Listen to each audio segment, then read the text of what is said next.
from this news center of the Sultanate of Oman Television, we welcome you for this news bulletin. First, the headlines.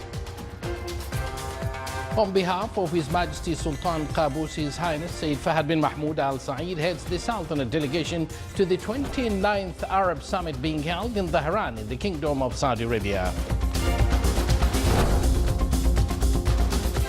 At the inauguration of the Arab Summit, the custodian of the two holy mosques, King of Saudi Arabia, stresses that the Palestinian issue will remain the main cause of Arab countries.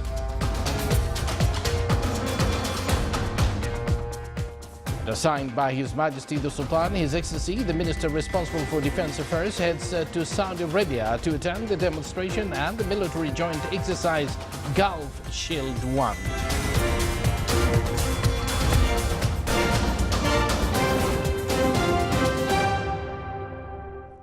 Thank you for joining us. Those were the headlines, and now the news in detail. His Majesty Sultan Qaboos has sent a couple of greetings to Her Majesty Queen Margaret II of Denmark on her birthday. On behalf of His Majesty Sultan Qaboos, His Highness Sayyid Fahad bin Mahmoud Al Saeed, Deputy Prime Minister for the Council of Ministers, heads the Sultanate's delegation in the 29th Arab Summit held in Tehran in the Kingdom of Saudi Arabia. This participation stems from the Sultanate's leadership of His Majesty the Sultan's belief in the importance of such meetings, gathering brothers in enhancing Arab solidarity and stimulating Arab joint action to achieve the interest of the Arab nation. The summit comes within the framework to enhance the joint Arab work as well as to discuss the current economic and social issues in the Arab region, in addition to topics related to combating extremism and terrorism. The custodian of the two holy mosques, King Salman bin Abdul Aziz of Saudi Arabia, said in his speech at the inauguration of the Arab Summit that the Palestinian cause is and will remain the main cause of the Arab countries till Palestinians achieve their legitimate rights, top of which is the establishment of the Palestinian state with its capital, East Jerusalem. He also reiterated the condemnation of the decisions of the U.S. administration related to East Jerusalem. With regards to Yemeni issue, he affirmed commitment to the unity of Yemen, its sovereignty, independence and security, and expressed support for all efforts aiming at finding a peaceful solution for the Yemeni crisis. From the League side, the Secretary General of the Arab League, Ahmed Abul Ghait, said in his speech before the summit that the crisis that face the region is weakening, all calling for joint efforts and collective work to address them. He also commended achievements realized in some Arab countries to improve the living standards of its citizens. He also hailed sacrifices in every country to face terrorism and extremism.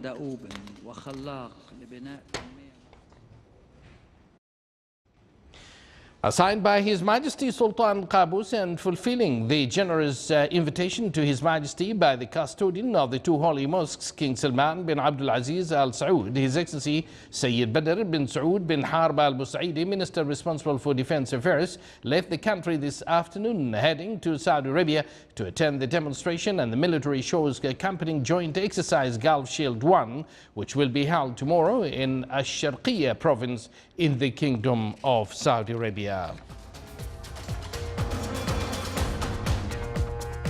You're watching the Sultanate of Oman Television, and still to come in our news bulletin. Caralluma flower plant, which grows in the mountains of the Sultanate, can inhibit some cancer cells.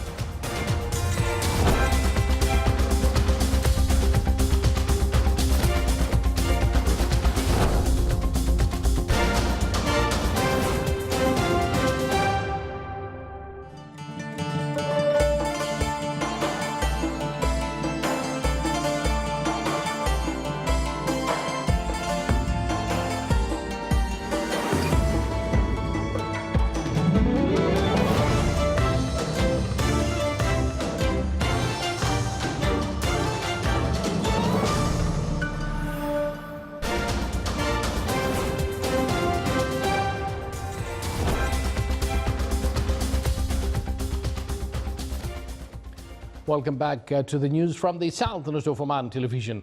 The United Nations Security Council has rejected Russia's resolution calling for condemnation of the aggression by the United States and its allies against Syria. Only 3 countries, Russia, China and Bolivia, voted in favor of the resolution at the end of an emergency meeting of the 15-member council called by Russia yesterday. 8 countries voted against and 3 abstained. A resolution needs to at least 9 yes votes to be approved. The vote reflected the deep divisions in the United Nations' most powerful body, which has been paralyzed in dealing with the 7-year Syrian conflict and alleged chemical weapons used in the country. The US, UK and France say they launched airstrikes against Syrian chemical sites after obtaining proof that poisonous gas was used last weekend in Douma. Russia and Syria called the attack fabricated. North Korean leader Kim Jong-un met a high-ranking Chinese diplomat today in Pyongyang amid a flurry of diplomacy following Kim's surprise visit to Beijing. Sang Tao, who heads the ruling Communist Party's international department, led an art troupe to Pyongyang to attend an arts festival. Kim made an announcement trip to Beijing last month ahead of potentially breakthrough meetings with South Korean President Moon Jae-in and U.S. President Donald Trump. The trip, during which he met with Chinese President Xi Jinping, was considered an attempt to repair traditionally warm ties with China that have deteriorated over the North's development of ballistic missiles and nuclear weapons technology and China's enforcement of United Nations economic sanctions. Voters in Montenegro continued to cast their ballots in the country's presidential election today, with former Prime Minister Milo Đukanović expected to win the race after his party defied Russia and took the small Balkan nation into NATO last year. The vote is the first since Montenegro joined the Western Military Alliance in December. About 530,000 voters can choose among several candidates in the Adriatic Sea nation that used to be part of Yugoslavia.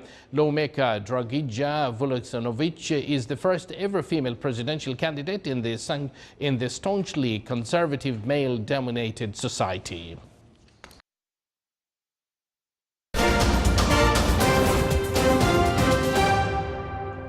And now back to some more local news. The Sultanate won gold and silver medals at Geneva International Patent Exhibition. The gold medal was achieved by Ishar Al-Malki and Amira Al-Abri for a medical patent that allows the measurements of blood sugar separately for elderly and people with special needs.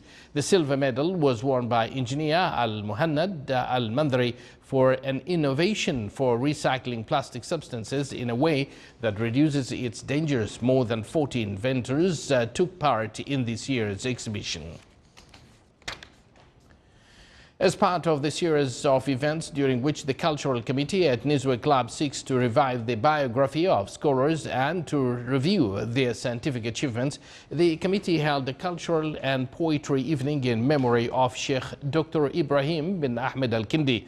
Our reporter Saleh bin Khalfan Al-Rahbi has more details in the following report.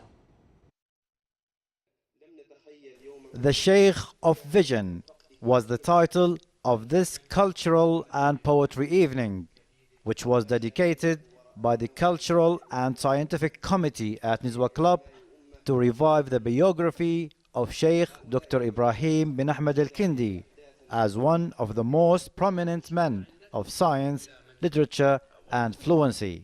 This event is organized by the Cultural and Scientific Committee at Nizwa Club to say thanks or to admire Dr. Sheikh Ibrahim bin Ahmed Al-Kindi, like writers, like poets, anyone who wants to say thank you or to admire this character. The importance is to inspire the next generation and trying to define those characters to the young generation so that they can follow the same steps.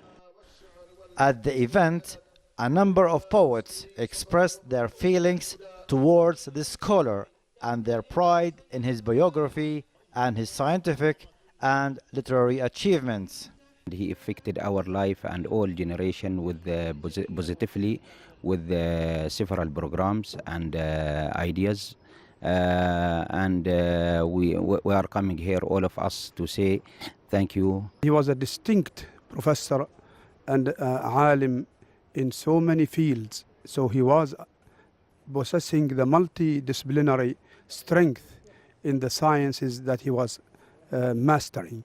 He was the poetry today and the recitations that were undertaken by analysis of all the poets and the presentations of all the poets has presented this distinguished scholar in the true, sincere manner that we expect from a scholar who has renewed the pathway toward a global understanding of the Omani scholarly activities. In addition, the Sheikh's profound knowledge and noble manners were also hailed by the participants in the event, shedding light on his outstanding contributions. The life of Sheikh Dr. Ibrahim bin Ahmed al-Kindi is a remarkable model of spreading knowledge through various means. This late scholar has left a great legacy for literature and for the country. From the Wilaya of Nizwa, Saleh bin Khalfan al-Rahbi, Ad-Dakhiliya Governorate. Indeed, Sheikh Ibrahim will be remembered by many here in Oman. According to latest data, by the end of January 2018, the money supply grew by 1.6% compared to the same period in 2017 to reach around 5 billion Omani riyals. The report issued by the Central Bank of Oman pointed out that turquoise money witnessed a growth by 6% during the same period. Meanwhile, based on these developments, the money supply rose by 4.5% to reach more than 16 billion Omani riyals by the end of 2018. BMI Institutions for Market Research is expected that the second phase of Khazan gas field Ghazir will provide 6,000 jobs in the Sultanate during the upcoming 3 years.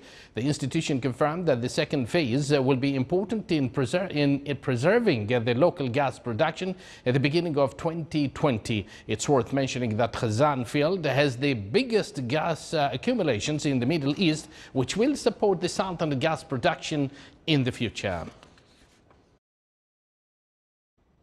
A scientific study conducted by Natural and Medical Sciences Research Center at the University of Nizwa revealed that Caralluma flower plant, which grows in the mountains of the Sultanate, can inhibit some cancer cells. More details in the following report by Saleh bin Khalfan al-Rahbi. Compounds extracted from the Caralluma flower plant can inhibit some cancer cells, according to a scientific study conducted by the Natural and Medical Sciences Research Center at the University of Nizwa on this plant, which grows in the mountains of the Sultanate. This project has identified Caralluma as one of the potential plants in the Sultanate. And the rationale behind the selection from the ethnobotany point of view was the use of this plant in treatment of diabetes in the traditional medicine of Oman. This plant has been subjected to careful studies and numerous experiments, especially that it is one of the wild plants seen to have numerous benefits by the mountain's populations. The results of these studies were published in 3 high-impact scientific journals. We have selected these plants and we have isolated some of the bioactive compounds. The isolation has gone on several processes, the extraction of the sap from the plant, and then it goes into the several chromatographic isolations, including columns and then high performance liquid chromatography isolations.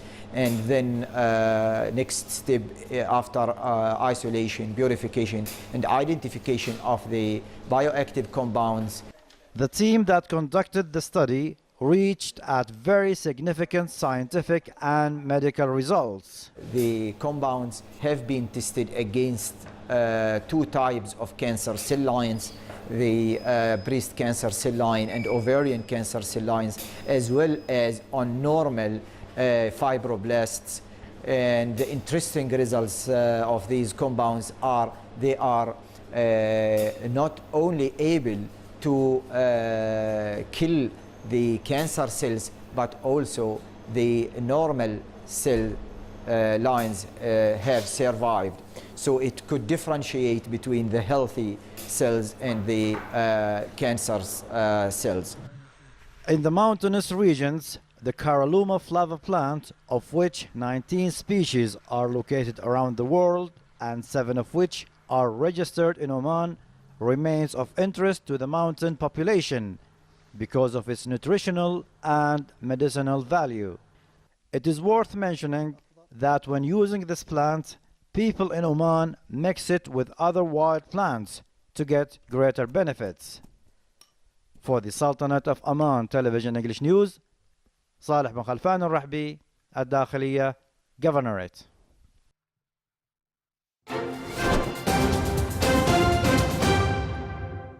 And now for the general weather forecast around the Sultanate. Clear skies will prevail over the Sultanate with chances of low clouds late at night and early morning over the Governorate of South Sharqiya, Dhafar and Al-Wusta. Winds will be northwesterly light to moderate. Seas will be slight with a maximum wave height of 1.25 meters.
Watching the Sultanate of Oman television, and before we end this tonight news bulletin, here are the main points once again. On behalf of His Majesty Sultan Qaboos, His Highness Sayyid Fahad bin Mahmoud Al Saeed heads the Sultanate delegation to the 29th Arab Summit being held in Dhahran in the Kingdom of Saudi Arabia. At the inauguration of the Arab Summit, the custodian of the two holy mosques, King of Saudi Arabia, stresses that the Palestinian issue will remain the main cause of Arab countries.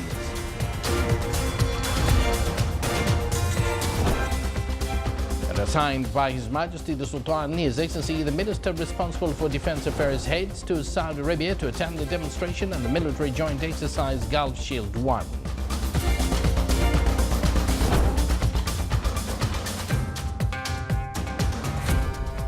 And with that, we do conclude this news bulletin. Thank you for joining us, and good night.